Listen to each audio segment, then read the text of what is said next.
আমার নবীর বিবি আপনার মা আমার মা খাদিজার 350 ভরি স্বর্ণ ছিল।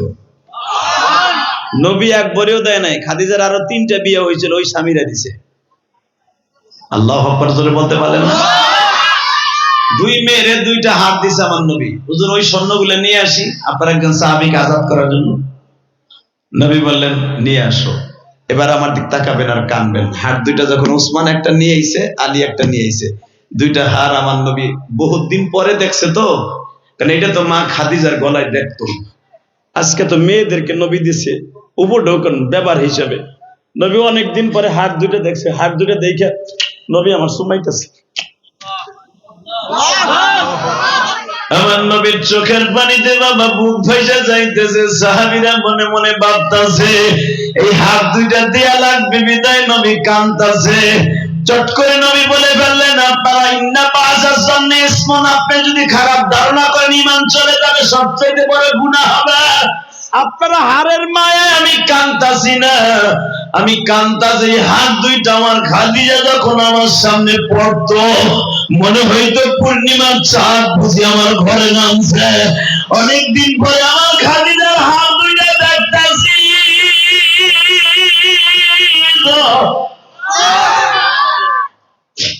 আমার খাদিজারে যে আমি কত ভালোবাসতাম আপনারা সাহাবীরা জানেন না। আমার খাদিজাও যে আমার কত ভালোবাসত আপনারা জানতেন না। চট করে হযরত আলী বলে ইয়া রাসূলুল্লাহ, আপনি যদি আপনার বিবির প্রশংসা করেন আমরা শুনলে হয়তো আমাদের ভালো লাগবে, কারণ আমাদের মা উম্মুল মুমিনিন মা খাদিজা। বলেন তো আপনার বিবি কেমন ভালোবাসত আমার শাশুড়ি আম্মা। এইটা যদি এই যুগের মহিলারা শুনে নবী 100% ভাবে তারা স্বামীর খেদমতটা বাড়ায় দিবে। ও আমার মায়েরা, শুধু আমি আপনাদের সামনে মা খাদিজার একটা রাতের বর্ণনা করি। মা খাদিজাকে বিবাহ করার জন্য পুরা মক্কা মদিনার মানুষগুলা বাবা প্রতিযোগিতায় নামতো। খাদিজা যদি আমার কাছে তার জীবন সমর্থ করতো, সে যা চাইতো তাই দিতাম।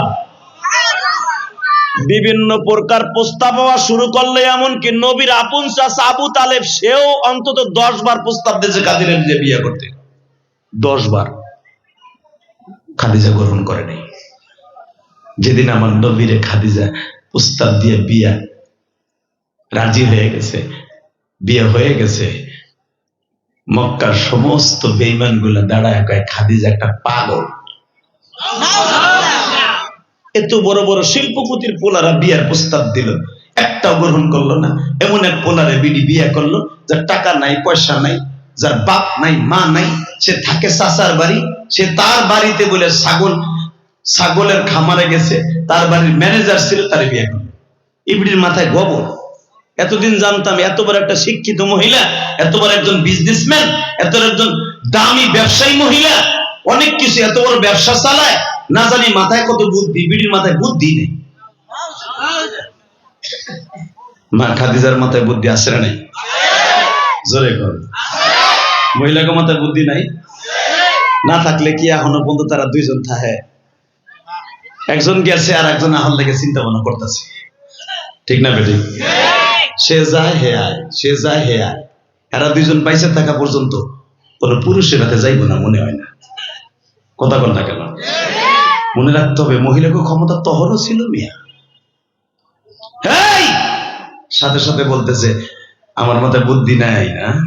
হ্যাঁ ঠিক আছে, সব বেঈমান গুলারে দাওয়াত দিছে। আল্লাহু আকবার বললেন না? কেউ আইছে কেউ আহে নাই। আবু জেহেল শর্ট করে কয় ধর একটা পাগলির ঘোড়ার বাসায় যেমন দাওয়াতে, আর মাথায় নাই বুদ্ধি। একটা এতিম পোলারে বিয়ে করলো, যারা আমাকে চোখের সামনে জন্ম নিতে দেখলাম, যুবককাল দেখলাম, শৈশবকাল দেখলাম, কৈশোরকাল দেখলাম, সব দেখলাম, এই কেসটা পোলারে বিয়ে করলো। পোলার বয়সীও না আমার মোহন।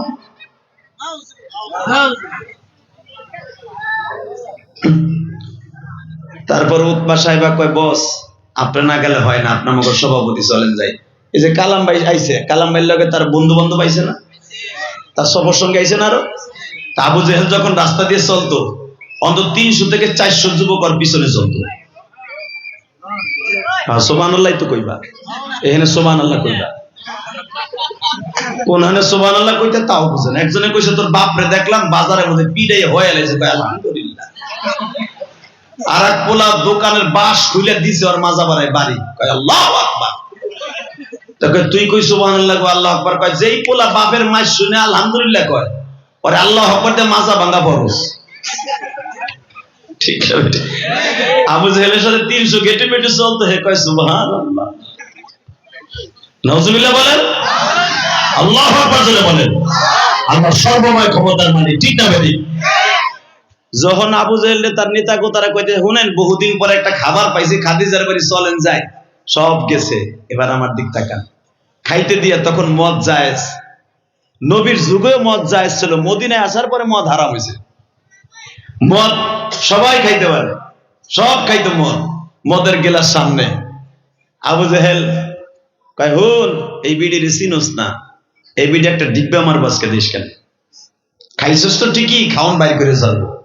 কয় কেমনে? কয় দেখ চাই আছে বাজানের সব খাওন দাওন দিয়ে বাজার, এবার দিলটা একটা আওয়াজ দিবেন দিলের দিকা।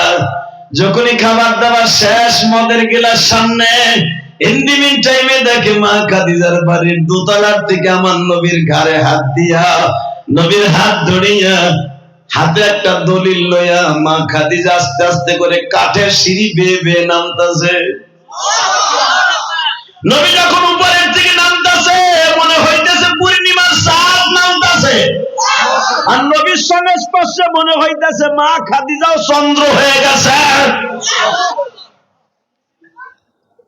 42 বছর একটা মা আমার মনে হইতেছে 16 বছরে একজন যুবতী। আবু জেহেল কয় কি রে ভাই, এটা কি? এটা 16 বছরের একটা যুবতী হয়ে গেছে খাদিজা, এটা কি মুহাম্মাদের সংসর্গ হইল? আস্তে করে মা খাদিজা জিজ্ঞেস করে, আচ্ছা এই যে আমার স্বামী মুহাম্মদ, ওনার নামটা কেমন? ভালো, পৃথিবীর শ্রেষ্ঠ নাম। এখন কম, তখন তো করবেন না, এখন করবেন না। এখন আমার নবীর এক একটা প্রশংসা করবো, আপনার আল্লাহু আকবার জোরে বলবেন, ঠিক আছে? আপনারা বলেন তো আবু জেহেল নেতা সাহেব, আমার স্বামী মুহাম্মদ, ওনার নামটা কেমন? পৃথিবীর শ্রেষ্ঠ নাম। বলেন তো কি বলবো? ওনার বংশটা কেমন? পৃথিবীর শ্রেষ্ঠ বংশ। আচ্ছা বলেন তো ওনার চেহারাটা কেমন? পৃথিবীর শ্রেষ্ঠ চেহারা। আচ্ছা বলেন তো ওনার কোন দিক দিয়ে কমতি আছে? পয়সা পয়সা নাই। ও পয়সা নাই তাই না? হ্যাঁ, এটাও আপনি যদি দিয়ে দেন ওটাও ব্যাকআপ হয়ে যাবে। মা খাদিজা বলে, তাকানে দেখে, এটা আমার বাপের বানানোর কথা না। স্বামীরে দেখেন বড় করার জন্য যেই মহিলা একটা দিনে এই পন্থা অবলম্বন করতে পারবো, ওই মহিলা মা খাদিজার সাথে জান্নাতে যাবে। আমাগো বউরা আমাগো বড় তো দূরের কথা, বরঞ্চ বাপ মায়ের কাছে এমন বদনাম কয় 3 মাসের মধ্যে ডিভোর্স দিয়ে লয়ে যায়। কথা বল না কেন? এ চাচা কথা কও ঠিক মতো, তোমার পোলাডারে ভাইজা হেলাইছে, বেটা বিদেশ যাইয়া যা কামাইছে ওই গোডাউনে ভরছে। কথা বল না কেন? সব দেওয়ার পরও মন পায় না।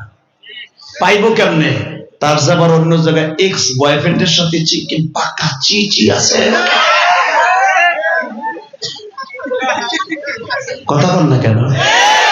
আপনার স্বাস্থ্যবান মোটরসাইকেল উঠে আপনি তো বিদেশ, পরের টাকা কামাইয়া, পরের কষ্ট করে রোদ্রে পড়ে বৃষ্টিতে ভিজা এত পয়সা কামাইয়া বোর গোডাউনে ঢুকাইতেছেন, ব্যাংকে গোডাউনে ঢুকাই আইসা দেখেন আপনার নামে কিচ্ছু নাই, ওই বাড়িটাও মৌলিক নিয়ে গেছে গা। কথা বল না কেন? কবে জানি আইছিলেন, কইছে লক্ষ্মী ব্যাংকের টাকা লেখার লাগে দলিলে সাইন করতে হইব।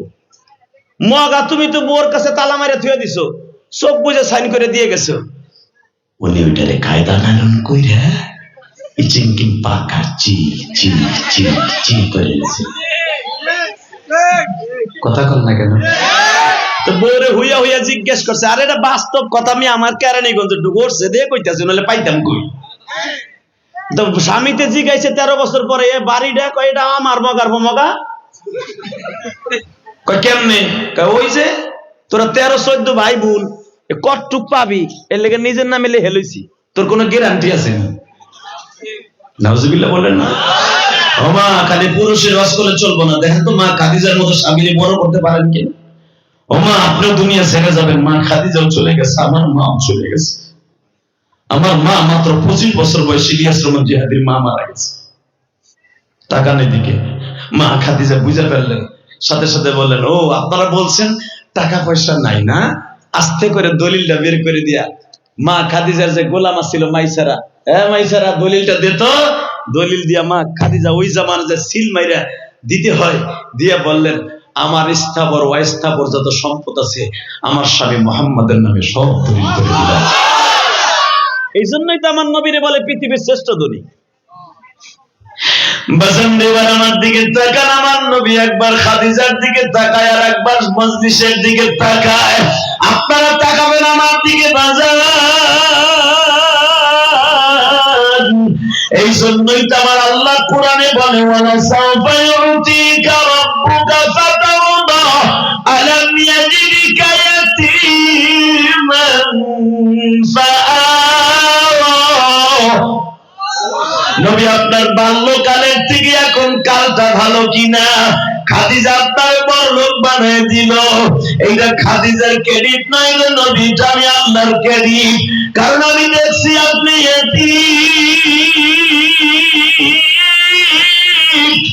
আপনি বাজারে যাইয়া খালি বলেন আমি এতিম, চাচার বাড়ি যাইয়া বলেন আমি এতিম, মানুষের কাছে বলেন আমি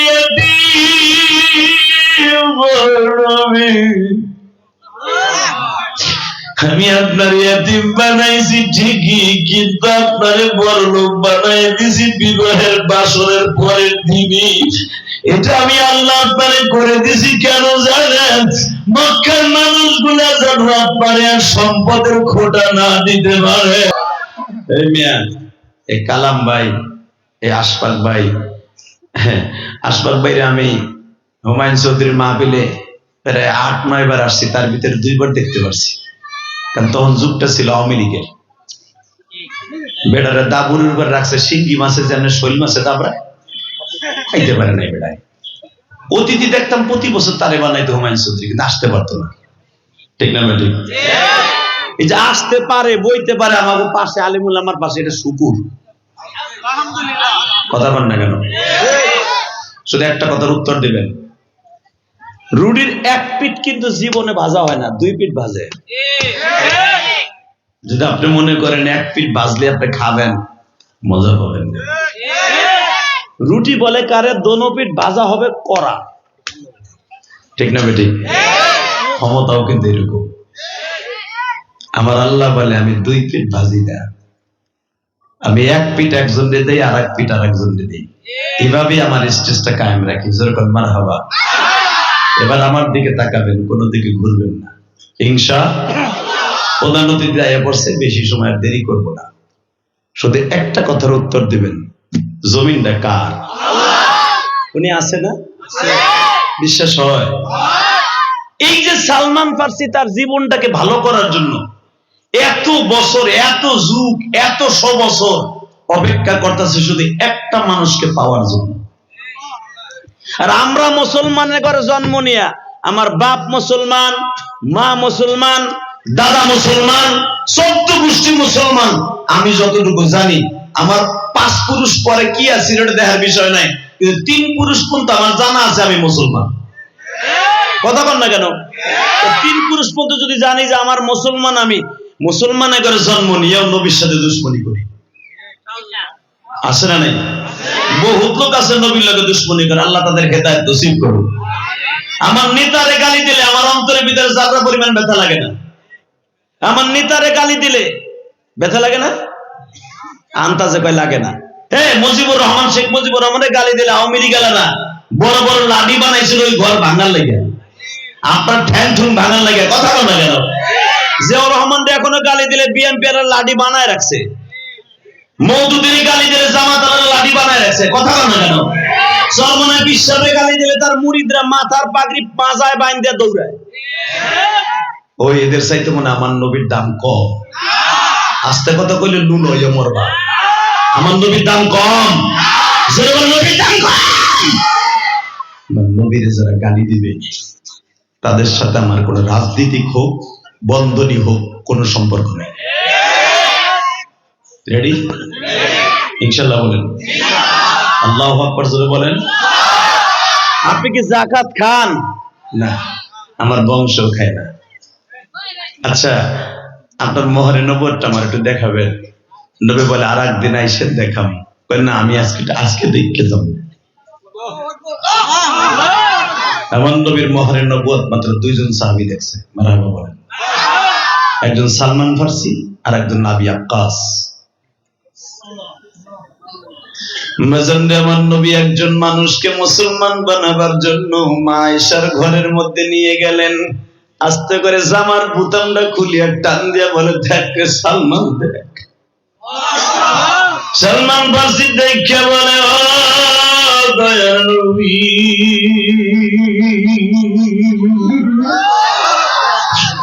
এত বছর আমি আপনারই খুঁজি। আমার বয়স প্রায় 200 বছর হয়ে গেছে নবী, আপনার চাইতে অনেক বয়সে বড় আমি।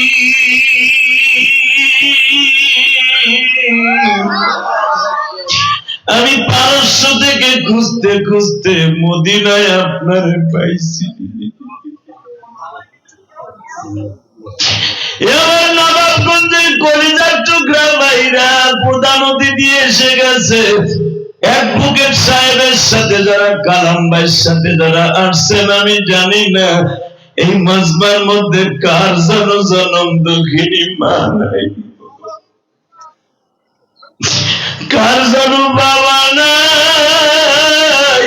সালমান ফার্সি চিল্লাই চিল্লাই কান্দে আর বলে, নবীজি, আমিও আপনার মতো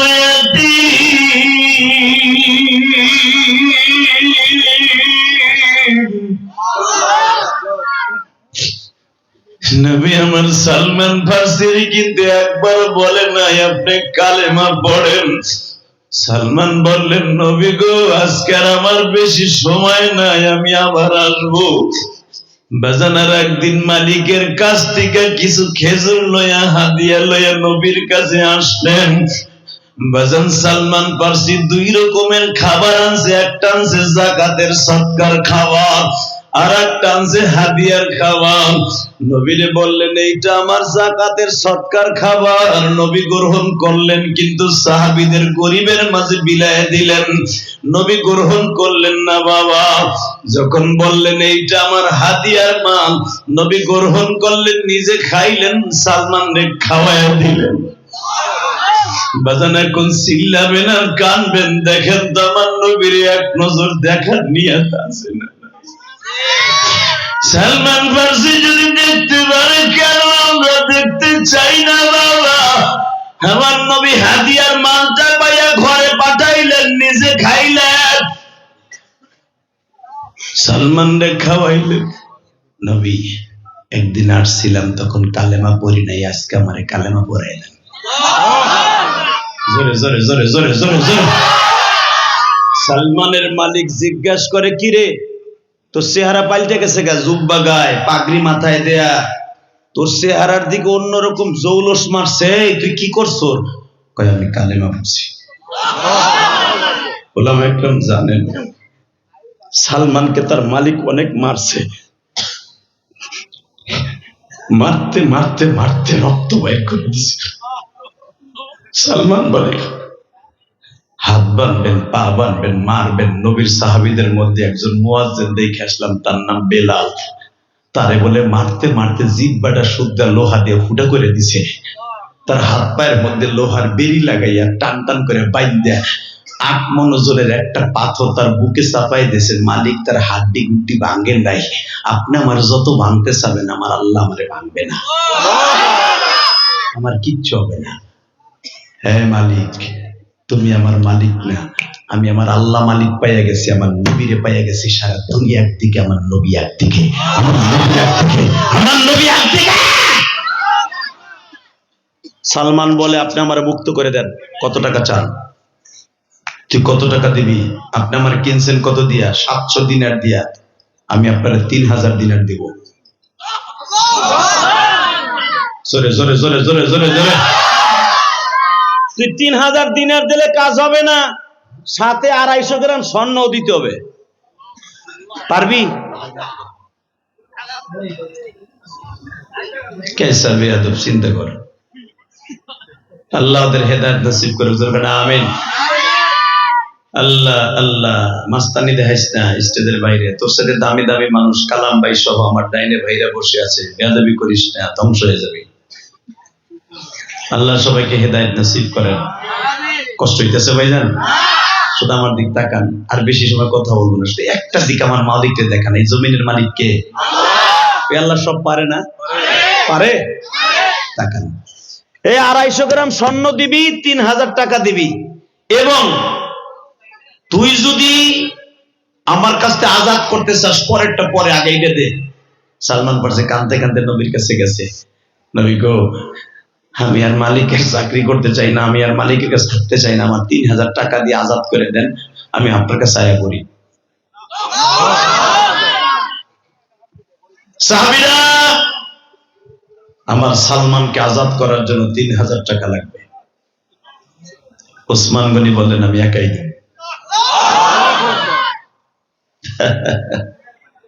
3000 টাকা কি মনে করলেন আপনি? 3 কোটি টাকা একাই দিন।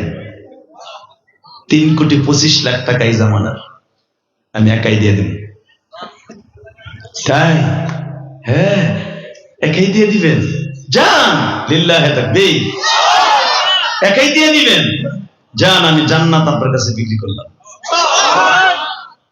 ওসমান গনি একটা ব্যাগের মধ্যে কইরা নবীর হাতে তুলে দিয়ে বলে, আপনার ওসমানের কাছে দিয়ে দেন।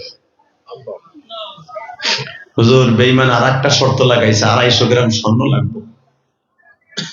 নবী আমার বলেন, আমার তো এত স্বর্ণ নাই, আমার চেন মেন মিলাইয়া ঝিলাইয়া হয়তো 100 গ্রাম হইতে পারে।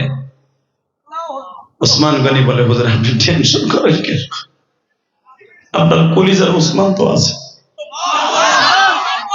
হুজুর, আপনার মেয়ে উম্মে কুলসুমরে যখন আমার কাছে বিয়ে দেন, আপনি একটা হার দিছিলেন না আমার শাশুড়ির? ওই হারটাই তো আছে নবী প্রায় 16 ভরির উপরে। আমার নবী হাতটার কথা শুনে বলে, ওসমানের সব দিস, আমার কলিজার স্ত্রী খাদিজার হাতটা দিস না। ঠিক আছে, ওইটা দিব না, আমার ঘরে যা আছে, আমি যা দিছিলাম আপনার মেয়েরে সব নিয়ে আইতেছি। হযরত আলী বলে, হুজুর আপনিও তো আমার আরেকটা হাত দিয়েছিলেন আমার শাশুড়ির খাদিজার, কারণ আপনার